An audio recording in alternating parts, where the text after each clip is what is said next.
استاد کیسا ہونا چاہیے؟ رول ماڈلز کے طور پر اگر ہم اینالائز کریں تو بینگ اے مسلم ہمارے پاس سب سے عظیم اور خوبصورت مثال معلم کی کیا ہے؟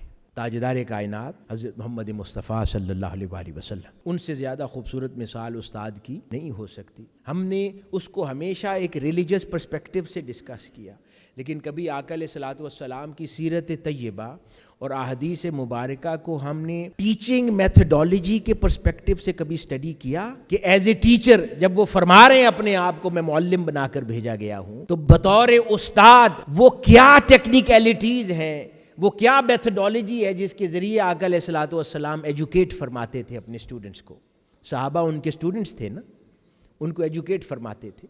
اگر آپ ان خصوصیات میں غور کریں گے تو اتنا کچھ ایک استاد کے سیکھنے کے لیے آقا علیہ الصلوۃ والسلام کی سیرت طیبہ میں ہمیں میسر آ جاتا ہے کہ انسان اس کے بارے میں سوچ نہیں سکتا۔